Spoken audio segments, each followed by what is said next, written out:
ദൈവത്തിൻ്റെ അതിപരിശുദ്ധ നാമം വാഴ്ത്തപ്പെടുമാറാകട്ടെ. കൃപയാൽ മിനിസ്ട്രിയുടെ മറ്റൊരു എപ്പിസോഡിലേക്ക് ഏവർക്കും സ്വാഗതം. ഇന്നത്തെ ചിന്താവിഷയമായി നമുക്കൊരു വചനം വായിക്കാം. കൊളോസിയർ 1-ാം 13 വചനം. കൊളോസിയർ 1:13.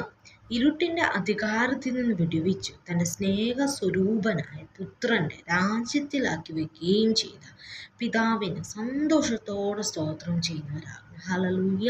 ഇപ്പോൾ നമ്മളിവിടെ വായിച്ച ഈ ഒരു വാക്യത്തിൻ്റെ അവസാന വചനം, അതായത് അവസാനത്തെ ഹല്ലേലൂയ, സന്തോഷത്തോടെ സ്തോത്രം ചെയ്യുന്നവരാകണം. ഹല്ലേലൂയ. സ്തോത്രം. ഹല്ലേലൂയ. നമുക്ക് പ്രാർത്ഥനയോടെ ആയിരിക്കാം. ഈ ഒരു തിരുവചനം ഹല്ലേലൂയ അപ്പോസ്തലനായ പൗലോസ് കൊളോസിയർക്ക് എഴുതിയ ഒരു ലേഖനമാണ് എന്ന് നമ്മൾക്ക് അറിയാമല്ലോ.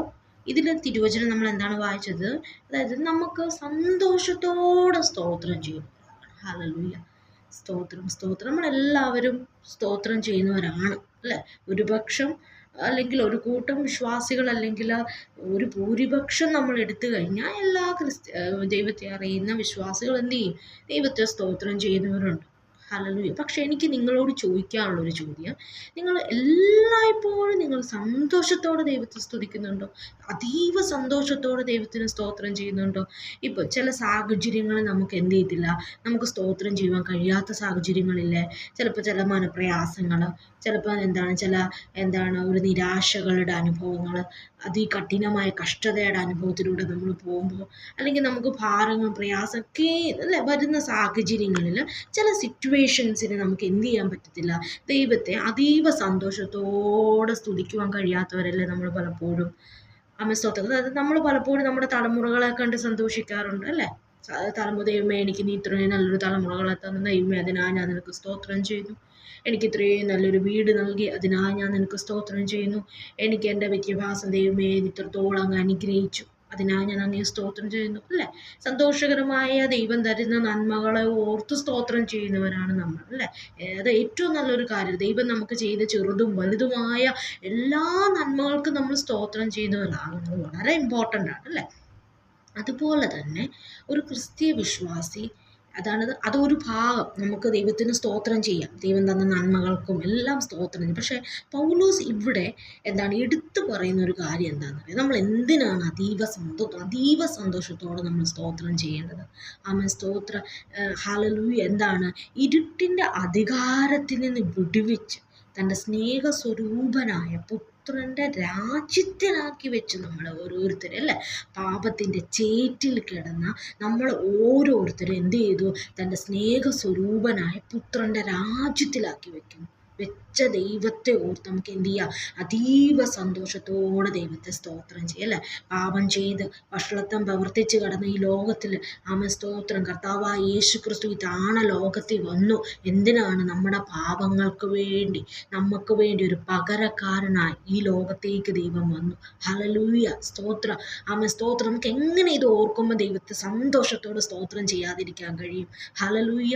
നമുക്കറിയാം, ഇതിനെ വളരെ ഡീറ്റെയിൽ ആയിട്ട് നമുക്കൊരു വചനം എന്നെ അതീവ സന്തോഷിപ്പിക്കുന്ന ഒരു വചനമാണ്. ഫിലിപ്പിയർ 2:6 നമ്മൾ താഴേക്ക് വായിക്കുമ്പോൾ നമുക്ക് കാണാം, അവൻ ദൈവരൂപത്തിലിരിക്കെ ദൈവത്തോടുള്ള സമത്വം മുറുകെ പിടിച്ചു കൊള്ളണമെന്ന് വിചാരിക്കാതെ എന്ത് ചെയ്തു?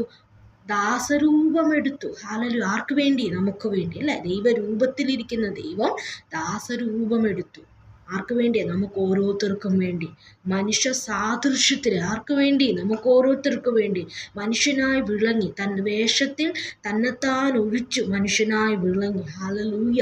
തന്നെത്താൻ താഴ്ത്തി മരണത്തോളം, ക്രൂശിൻ്റെ മരണത്തോളം. ആർക്ക് വേണ്ടി? ദൈവമക്കളെ, നമുക്ക് വേണ്ടി. ഹല്ലേലൂയ. ഈ വചനങ്ങളൊക്കെ നമ്മൾ എന്ത് ചെയ്യണം? ഓരോന്നും വായിക്കുമ്പോൾ ചുമ്മാ വായിച്ച് വിടാതെ വേണം അതിൽ ഓരോ വാക്കുകൾ എടുത്തൊന്ന് ധ്യാനിക്കണം. ഹല്ലേലൂയ. സ്തോത്രം. അതിന് താഴേക്ക് അതുകൊണ്ട് ദൈവം അവനെ എല്ലാ നാമത്തിനും മേലായ നാമം നൽകി. ഹല്ലേലൂയ. യേശുവിൻ്റെ നാമത്തിങ്കൽ സ്വർലോകരുടെയും ഭൂലോകരുടെയും അധോലോകരുടെയും മുഴങ്കാലൊക്കെയും മടങ്ങിയും എല്ലാ നാമവും യേശു ക്രിസ്തു കർത്താവ് എന്ന് എന്ത് ചെയ്യുന്നു? ഈ പിതാവിൻ്റെ നാമത്തെ ഏറ്റുപറയേണ്ടി വരികയും ചെയ്യുന്നു. ഹല്ലേലൂയ. സ്തോത്രം. അവിടെ നമുക്കറിയാം, നമുക്ക് വേണ്ടി അവൻ ദാസരൂപം എടുത്തു. കർത്താവായ യേശു ക്രിസ്തു എന്ത് ദാസരൂപം എടുത്തു? നമുക്ക് വേണ്ടി അവൻ മനുഷ്യനായി, വേഷത്തിൽ മനുഷ്യ സാദൃശ്യത്തിലായി സ്തോത്രം ലോകത്തിലേക്ക് നമ്മുടെ പാപങ്ങൾക്ക് വേണ്ടി ദൈവം എന്ത് ചെയ്തു ഇറങ്ങി വരുവാനിടയായി തീർന്നു. ഹല്ലേലൂയ, സ്തോത്രം. അതുപോലെ റോമർ 5:8 നമ്മൾ ഇപ്രകാരം വായിക്കുന്നു, ക്രിസ്തുവോ നാം പാപികളായിരിക്കുമ്പോൾ തന്നെ നമുക്ക് വേണ്ടി മരിക്കാൻ ദൈവം തനിക്ക് നമ്മോടുള്ള സ്നേഹത്തെ എന്ത് ചെയ്തിരിക്കുന്നു, പ്രദർശിപ്പിച്ചിരിക്കുന്നു. ഹല്ലേലൂയ. എൻ്റെ ദൈവ പൈതലേ, നിനക്ക് ഇന്നത്തെ സാഹചര്യത്തിൽ ഒന്ന് നോക്കിയിട്ട് എന്നും നീ തൊടുന്നിടോ പിടിക്കുന്നിടോ അല്ലെങ്കിൽ നീ ചെയ്യുന്ന ഓരോ കാര്യങ്ങൾക്കും നിനക്ക് കഷ്ടതയാണ്. നിനക്കൊന്ന് സന്തോഷിക്കാം, നിന്റെ മനസ്സ് തുറന്ന് ഒന്ന് സന്തോഷിക്കാൻ കഴിയാത്തൊരു സാഹചര്യത്തിലാണ് നിങ്ങളിപ്പോൾ. ഹല്ലേലൂയ.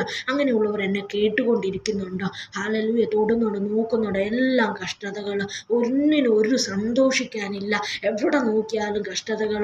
ഒന്ന് മാറുമ്പോൾ അടുത്തതായിട്ട് വന്ന് ഭാരവും പ്രയാസത്തിൽ നീ ഇരിക്കുവാണോ എങ്കിൽ ഒരു നിമിഷം ഒന്ന് നിന്നുകൊണ്ട്, നീ ഇപ്പം ഏത് സാഹചര്യത്തിലാണ്, നീ നിന്നുകൊണ്ട് നിന്റെ കണ്ണുകൾ അടച്ചുകൊണ്ട് ആ ക്രൂശിലേക്കൊന്ന് നോക്ക്. ഹല്ലേലൂയ. നിനക്ക് വേണ്ടി ഒരുക്കി വെച്ചിരിക്കുന്ന ആ നിത്യജീവനെങ്കിലേക്ക് നീ ഒന്ന് നോക്ക്. ഹല്ലേലൂയ. നിന്നെ ആക്കി വെച്ചിരിക്കുന്ന ആ പുത്രൻ്റെ രാജ്യത്തിലാക്കി വെച്ച ആ ദൈവ സ്നേഹത്തെ ഓർത്തുകൊണ്ട് ആ അധരങ്ങൾ തുറന്ന് എന്ത് ചെയ്യുക, സന്തോഷത്തോടെ നമ്മൾ സ്തോത്രം ചെയ്യണം. ആമേൻ, സ്തോത്രം. ഹല്ലേലൂയ. നിനക്ക് ഒരു സാഹചര്യവും ഇല്ലായിരിക്കും സ്തോത്രം ചെയ്യുക, സന്തോഷിക്കുക. എങ്കിൽ സന്തോഷിക്കാൻ ഒരു യഹോവ ഭക്തന് ഏറ്റവും വലിയൊരു സന്തോഷമാണ് പൗലോസ് ഇവിടെ പറഞ്ഞത്. എന്താണ്? ആ നിത്യ ജീവൻ നമുക്ക് വേണ്ടി, ആ പാപത്തിൻ്റെ അധികാരത്തിൽ നിന്ന് അല്ലെങ്കിൽ ഇരുട്ടിൻ്റെ അധികാരത്തിൽ നിന്ന് നമ്മൾ എന്ത് ചെയ്തു, ദൈവത്തിൻ്റെ ആത്മാവ് വിടുവിച്ച് തൻ്റെ പുത്രൻ്റെ രാജ്യം, ഈ ലോകത്തിൻ്റെ വകയല്ല, ഞാൻ എന്ത് വെച്ചിരിക്കുകയാണ്, ദൈവത്തിൻ്റെ രാജ്യത്തിൻ്റെ വകയാക്കി വെച്ചിരിക്കുകയാണ് നമ്മൾ ഓരോരുത്തരെയും ദൈവം. ഹല്ലേലൂയ. അത് കേൾക്കുമ്പോൾ നമ്മൾ എന്ത് ചെയ്യണം? അതീവ സന്തോഷത്തോടെ ദൈവത്തെ സ്തുതിക്കണം. സ്തോത്രം എന്ന പ്രാധാന്യം നമുക്കറിയാം. കഴിഞ്ഞ വീഡിയോകളിൽ നമ്മൾ വിശുദ്ധി ഒരു ആയുധമാണ്, അതുപോലെ തന്നെ സ്തോത്രം ഒരു ആയുധം തന്നെയാണ് ഒരു യഹോവ പൈതലിൻ്റെ, അല്ലേ? അപ്പോൾ സ്തോത്രത്തെക്കുറിച്ചും അതിൻ്റെ ഇമ്പോർട്ടൻസ് കുറിച്ചൊക്കെ ഒരുപാട് വചനങ്ങൾ നമുക്ക് വായിക്കാൻ കഴിയും. അതൊക്കെ എല്ലാം ഇപ്പോൾ പറയുവാൻ എന്തില്ല, സമയമില്ല. ഈ ഒരു വീഡിയോയിൽ ഞാൻ നിങ്ങളോട് പറയുന്നത് എന്താണ്, നമുക്ക് ദൈവം ചെയ്ത നന്മകൾക്കും നമ്മൾ സ്തോത്രം പറയണം, നന്ദിയുള്ളവരാകണം, അല്ലേ? അതേപോലെ തന്നെ ചില സാഹചര്യങ്ങളിൽ നമുക്ക് എന്ത് ചെയ്തില്ല, നമ്മുടെ അധരങ്ങൾ തുറന്ന് നമുക്ക് സ്തുതിക്കാൻ വരാത്ത സാഹചര്യം നിങ്ങളുടെ ജീവിതത്തിലുണ്ടെങ്കിൽ നിങ്ങൾ എന്ത് ചെയ്യണം, നിങ്ങൾ ദൈവത്തെ ധ്യാനിക്കുക. നമുക്ക് വേണ്ടി ഒരുക്കി വെച്ച നിത്യതയെ ഓർത്ത്, അതാണ് ഏറ്റവും സ്പെഷ്യൽ. ഹല്ലേലൂയ. അതിനെ ഓർത്ത് നമ്മൾ എന്ത് ചെയ്യുക, സന്തോഷം ചെയ്യുക. നമുക്കറിയാം, സന്തോഷിക്കുക. ഹല്ലേലൂയ. എബ്രായർ 13:15 പറയുന്നുണ്ട്, എന്താണ്? അധരഫലം എന്ന സ്തോത്രം അർപ്പിപ്പിൻ, പിതാവിൻ്റെ നാമത്തെ ഏറ്റുപറയുന്ന അധരഫലം എന്ന സ്തോത്രയാഗങ്ങൾ നിങ്ങൾ അർപ്പിപ്പിൻ. ആമേൻ, സ്തോത്രം. അതുപോലെ സങ്കീർത്തനങ്ങൾ 50:23 നമ്മൾ ഇപ്രകാരം വായിക്കുന്നുണ്ട്, യാഗം അർപ്പിക്കുന്നവൻ എന്നെ എന്ത് ചെയ്യുന്നു, മഹത്വപ്പെടുത്തുന്നു. ഹല്ലേലൂയ. നമ്മളൊരു സ്തോത്രം എന്ന് പറയുന്നത് 2 അക്ഷരങ്ങൾ കൂടി അല്ലെങ്കിൽ ഒരു വേടല്ല ദൈവമക്കൾ, അത് നമ്മുടെ വായിലൂടെ അത് പുറപ്പെടുമ്പോൾ എന്ത് ചെയ്യാണ്, നമ്മൾ പിതാവായ ദൈവത്തെ എന്ത് ചെയ്യാണ്, നമ്മൾ വാഴ്ത്തുവാണ്. അവൻ്റെ യഹോവയുടെ നാമത്തെ നമ്മൾ എന്ത് ചെയ്യണം, മഹത്വപ്പെടുത്തുന്ന ഒന്നാണ് സ്തോത്രം. ഹല്ലേലൂയ. ചിലപ്പോൾ നീ ഒരു സ്തോത്രം പറയുമ്പോൾ ചില ബന്ധനങ്ങൾ അഴിയും, ചില വിടുതലുകൾ നടക്കും നിന്റെ ജീവിതത്തിൽ. ആമേൻ, സ്തോത്രം. ഇപ്പോഴൊക്കെയും മിക്ക സഭകളിലും ഞാൻ കണ്ടുവരുന്ന ഒന്നാണ്, പാസ്റ്റേഴ്സ് വളരെയധികം ബുദ്ധിമുട്ടാണ്. ചില ദൈവ പൈതൃകങ്ങളുടെ വായിൽ നിന്ന് ഒരു സ്തോത്രം കേൾപ്പാൻ കൊതിക്കുന്ന പാസ്റ്റർമാരുണ്ട്. ഹല്ലേലൂയ. അതുപോലെയുള്ള വചനങ്ങൾ കൊടുത്തിട്ട് ചിലവർ എന്ത് ചെയ്യത്തില്ല, സ്തുതിക്കുകയില്ല. ആമേൻ, സ്തോത്രം. ആരെയും കുറ്റപ്പെടുത്തുന്നതല്ല, പൊതുവെ കണ്ടുവരുന്ന ഒരു അനുഭവമാണ്. അവർക്ക് അതിൻ്റെ ആ ഒരു സ്തോത്രം നമ്മളിന്ന് സന്തോഷത്തോടെ ചെയ്യുന്ന ഒരു സ്തോത്രം ഒരു യാഗമാണ് ദൈവമക്കളെ. നമ്മൾ ദൈവത്തിന് അർപ്പിക്കുന്ന ഒരു യാഗമാണ്, അതല്ലേ? അതീവ സന്തോഷത്തോടെ നമ്മളത് അതെന്ത് ചെയ്യുക, ദൈവസന്നിധിയിൽ കൊടുക്കുക. അതിൻ്റെ പ്രാധാന്യം വളരെ വലുതാണ്. ഹല്ലേലൂയ, സ്തോത്രം. ആമേൻ, സ്തോത്രം. അതുകൊണ്ട് ഈ നാളുകളിൽ നമുക്ക് സന്തോഷിക്കാൻ മറ്റൊന്നുമില്ലായിരിക്കാം, പക്ഷെ ദൈവത്തെ നോക്കും. നിനക്ക് വേണ്ടി ഒരുക്കി വെച്ചിരിക്കുന്ന നിത്യതയെ നീ നോക്ക്. ഹല്ലേലൂയ. നമുക്ക് വേണ്ടി നമ്മുടെ രാജ്യത്തിൻ്റെ പുരോഹിതരാക്കി വെച്ചിരിക്കുകയാണ്. ഹല്ലേലൂയ, സ്തോത്രം. അതിനെ ഓർത്ത് നമ്മൾ എന്ത് ചെയ്യുക, എപ്പോഴും സ്തോത്രം ചെയ്യുക, സന്തോഷത്തോടെ സ്തോത്രം ചെയ്യുക. പലപ്പോഴും നമ്മൾ പല ചർച്ചുകളിൽ പോയിട്ടുണ്ടായിരിക്കും, അല്ലേ? പല മീറ്റിങ്സ് നമ്മൾ കൂടുന്നവരായിരിക്കും, ഉപവാസ പ്രാർത്ഥനകൾ എല്ലാ ഇടങ്ങളിലും നമ്മൾ പോകുന്നുണ്ട്. പക്ഷെ ചിലപ്പോഴൊക്കെ നമുക്ക് എന്ത് ചെയ്യത്തില്ല, സന്തോഷത്തോടെ നമ്മൾ സ്തോത്രം ചെയ്തിട്ടുണ്ട്. സ്വയം ഒന്ന് പരിശോധിക്കുക. ഹല്ലേലൂയ. സന്തോഷത്തോടെ എനിക്ക് ഈ നാളുകൾ എൻ്റെ നിത്യതയെ ഓർത്ത് ഞാൻ സന്തോഷത്തോടെ സ്തോത്രം ചെയ്യുന്നുണ്ട്. ഹല്ലേലൂയ. ആമേൻ, സ്തോത്രം. ഏത് സാഹചര്യങ്ങൾ നീ എന്ത് ചെയ്താലും, നീ ജോലിയിലായിരിക്കും, ഏത് മേഖലകളായാലും ഒരു 5 മിനിറ്റ് എല്ലാ ദിവസവും എന്ത് ചെയ്യുക, അധരങ്ങൾ തുറന്ന് ദൈവത്തെ സ്തോത്രം ചെയ്യുക. അത് ഓർത്ത്, ആ നിത്യതയെ ഓർത്ത്, നമുക്ക് വേണ്ടി ഒരുക്കി വെച്ചിരിക്കുന്ന നമുക്ക് വേണ്ടി ഒരുക്കി വെച്ച പുത്രൻ്റെ രാജ്യത്തിലാക്കി വെച്ച ആ ദൈവ സ്നേഹത്തെ ഓർത്ത് സ്തോത്രം ചെയ്യുന്നവരായിരിക്കണം. അതും നമ്മൾ ചെയ്യേണ്ടതാണ്. ഹല്ലേലൂയ. ആ ദൈവത്തെ നമ്മൾ എന്ത് ചെയ്യണം, സ്തുതിക്കണം. പലപ്പോഴും നമ്മൾ ചർച്ചകളിൽ പോയി തിരിച്ചു വരുന്നത് ചിലപ്പോൾ കസേരയ്ക്ക് ചൂട് പിടിച്ച് വേണ്ടി ചിലപ്പോൾ പോയിട്ട് തിരിച്ചു വരുന്നവരായിരിക്കും അല്ലേ നമ്മൾ ഓരോരുത്തരും. അവിടെ പോയി എന്തൊക്കെയോ ചിന്തിച്ചിരുന്നു, ആ പാസ്റ്റർ എന്തെങ്കിലും പറഞ്ഞ 2 സ്തോത്രം, ഒരു പേരിന് സ്തോത്രം, ആർക്കാണ്ട വേണ്ടി ഒരു 2 സ്തോത്രം പറഞ്ഞു പോകുന്നവരായിരിക്കും ഒരു പക്ഷെ.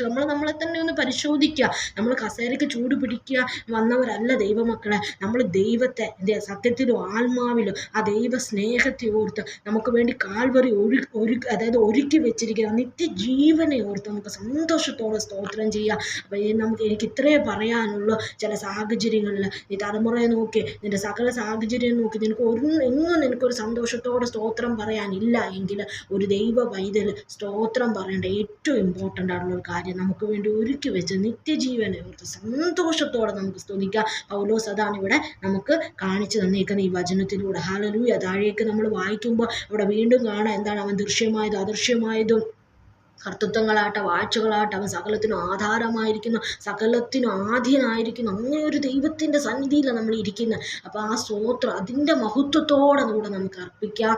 ഹല്ലേലൂയ. നന്മ വരുമ്പോഴും ദൈവത്തിൽ നിന്ന് നല്ലത് പ്രാപിക്കുമ്പോൾ മാത്രമല്ല ദൈവമക്കളെ നമ്മൾ സ്തോത്രം ചെയ്യേണ്ടത്. ഹല്ലേലൂയ. ആമേൻ. സ്തോത്രം അതൊരു ഏറ്റവും ഇമ്പോർട്ടൻ്റ് ആണ്. ഞാൻ ഓൾറെഡി അത് പറഞ്ഞു. പക്ഷെ അതിനോടൊപ്പം തന്നെ അതിനേക്കാൾ ഉപരി അങ്ങനെ തന്നെ നമുക്ക് പറയാം, അതിനേക്കാൾ ഉപരി നമ്മൾ എന്തിനു സ്തോത്രം ചെയ്യണം? കർത്താവ് ഒരുക്കി വെച്ചിരിക്കുന്ന നിത്യജീവനെ ഓർത്ത്, എന്നെ ആക്കി വെച്ചിരിക്കുന്ന ആ രാജ്യത്തെ ഓർത്ത്, സ്വർഗ രാജ്യത്തെ ഓർത്ത് നമ്മൾ എന്ത് ചെയ്യുക? അതീവ സന്തോഷത്തോടെ നമുക്ക് സ്തോത്രം ചെയ്യാം. ആമേൻ. സ്തോത്രം. ഈ വചനങ്ങൾ ദൈവം നമ്മൾ ഓരോരുത്തരും അനുഗ്രഹിക്കുമാറാകട്ടെ. God bless you.